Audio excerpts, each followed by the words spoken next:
Hey, welcome back to my channel. My name's Jen and this is the Litmus Sphere. So today I'm going to talk about the book that I have read for my book club for this list will be for the month of February, and we're meeting on Friday now to discuss this book, but I wanted to get a review up for this book because this book actually ended up being so far my favorite book of the year, but also one of my favorite books that I have ever read. The last book that I read that probably touched me as a reader as much as this book did was Christie by Catherine Marshall, which I read 20 years ago, I suppose. But the book I'm reviewing today is Do Not Say We Have Nothing by Madeline Thien. And this book is it was shortlisted for the Man Booker Prize of 2016 and is the current Scotiabank Giller Prize winner. Today it was also long-listed for the Bailey's Award.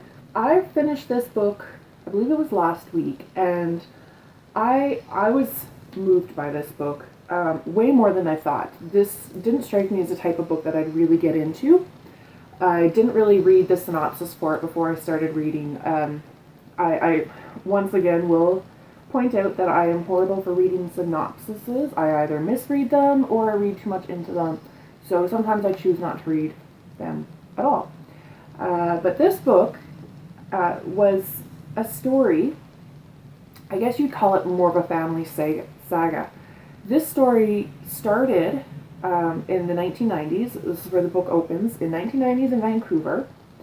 And it starts with a young girl whose mother is bringing into their home a 19-year-old, I believe she is, from China.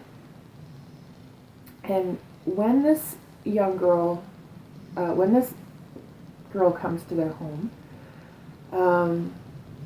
it's shortly after her father had passed away. He died. He had committed suicide in Hong Kong. So we have the young girl, Marie, and we have the young woman, Ai Ming. And as the story opens, Ai Ming comes to live with Marie and her mother, and it starts to tell the tale of how these two young girls have interconnected lives. Ai Ming knows the story behind Marie's father as well as her own father. So once we start getting into the past of the story, we open up in 1949 China when the Civil War is coming to an end. And it talks about Ai Ming's father, Sparrow, and his life and family after the Civil War, and as it progresses into Chairman Mao's Cultural Revolution, and then works its way into the protests at Tiananmen Square. This book was beautifully written. It's a beautiful book. Let me just start off by saying I read it without the jacket on, and it's this gorgeous red color underneath. I love this red, and the pages, they're thin and they feel so beautiful. They're not that heavy page that you find a lot these days. They're almost a silky feel to them. It was a pleasure just to hold this book and read it. So I'm very glad that I bought the actual copy of it and not the ebook version. I will probably treasure this book forever. This book continues on with the story of these families. So we have quite a few characters that are introduced. There's Ai Ming, and there's Marie and her mother. And then when we go into the past stories, we have Sparrow. We have his cousin Zuli, his mother,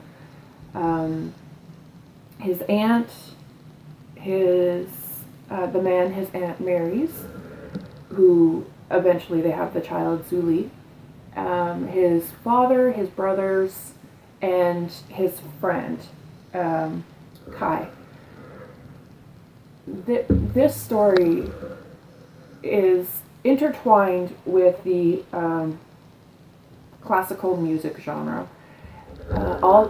Sparrow, Kai, and Julie are all musicians at the conservatory, and Sparrow is a composer, Kai is a gifted pianist, and Julie is a violinist. This story talks a lot about identity, what we would do, the decisions we make, and it talks a lot about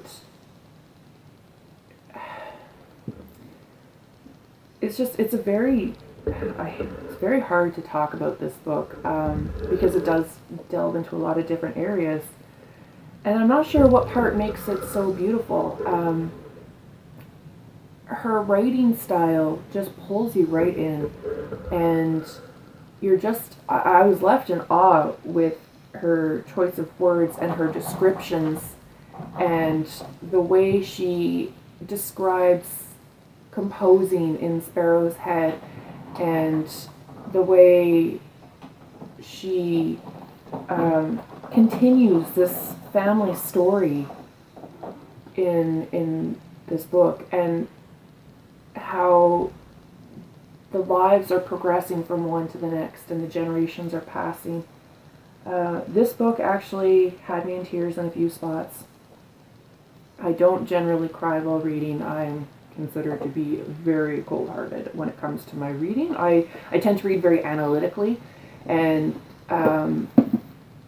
same with watching movies. I watch movies very analytically, and I tend not to cry because I'm more caught up in the entirety of the show than the feelings of it. And this book drew me in completely. I gave this book a 5 out of 5, and I would wholeheartedly recommend this to anybody. I've never read anything else by this particular author. This is the first I actually have heard of her. I do know she wrote another book called Certainty. I've never read anything else, so I can't even compare this story to any of her other writings. But this story was just absolutely fantastic. The complaint that I have with this book, and this doesn't have to do with the story itself, but the editing of this story.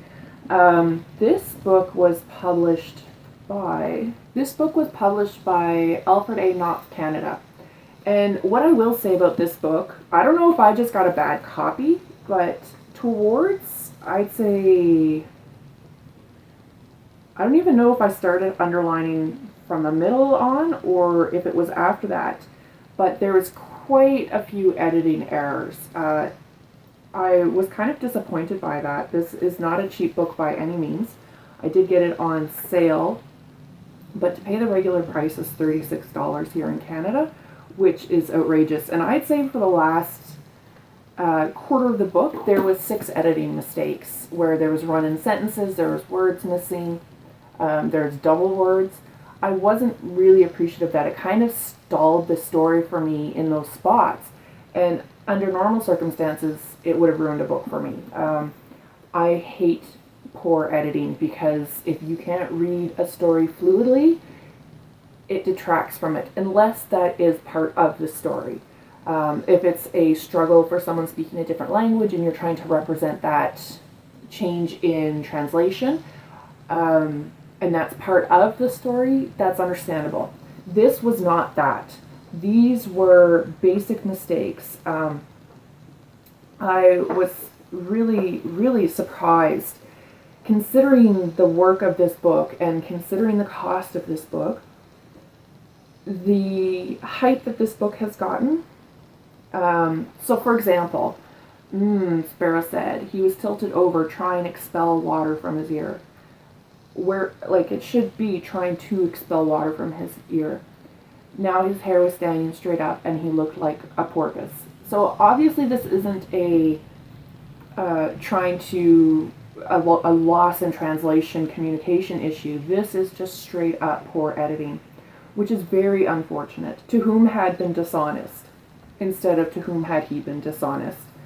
I felt that was a huge glaring error in this book, and considering the company, this is not a small publishing company. I was quite surprised that this had gotten out. with so many errors, and a bit of a disappointment for me. But overall, like, this does pull a lot of classical music, and I was actually surprised.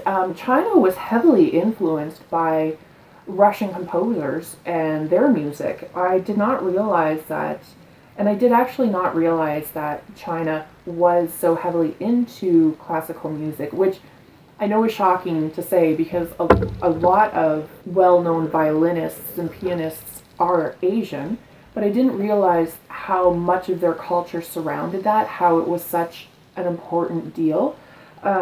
It does play a big part of this book, and that past history with the interconnection of classical music does play quite a big part throughout the revolution, because music was so celebrated that a lot of times musicians got a pass.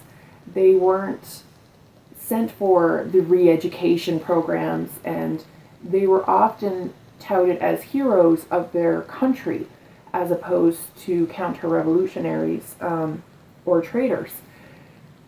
I was really fascinated by reading that. I'm a huge classical music fan. I have been since mid-teens. I frequently, frequently as in every day, I'm listening to classical music, and I'm quite familiar with a lot of the composers that were mentioned in this book, as well as the concertos and pieces that were mentioned. I really enjoyed that aspect. I loved hearing and reading about it. I loved finding out how much their culture was combined with Russian culture, like Tchaikovsky is mentioned quite a bit in here, and their stories were talked about. Their writings, the writings of different poets and different authors during these years of China's history are just fascinating. Also reading about the revolution and what life was like under Chairman Mao was an eye-opener. I didn't realize that this country had struggled so much in recent history. I knew they had quite a past history, but I'm thinking more under dynasty rule. I was not aware, and this is within the years of my life. I did not know of all of the going-ons that had happened in China, other than briefly hearing of Tiananmen Square. So, in regards to history, it's rich in detail. It's rich in information. It's it seems very well researched. I haven't done independent research to back that up, but it seems like she really understands the culture and the revolutions that have happened and the changes that it brought to the country. Overall, like I said, this book is absolutely fantastic, but this book brought down to the characters is so beautiful and heartbreaking. I've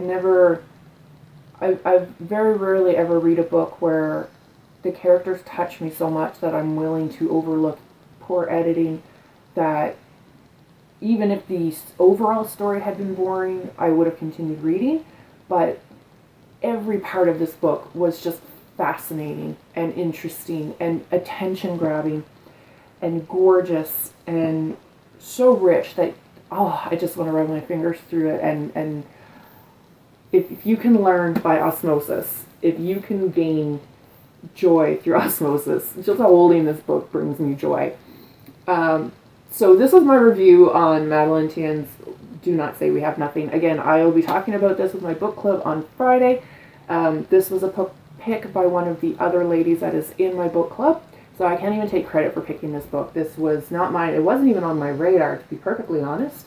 I had no intentions of reading this book, and I'm so glad, so glad that this book was picked. And I have nothing poor to say about the story or this author. So if you've read this book, tell me what you think. Leave some comments down below, and I'd love to hear some other opinions. I will be finding out some other opinions on Friday, to see if this book is beloved to any of the other readers. But until then, happy reading!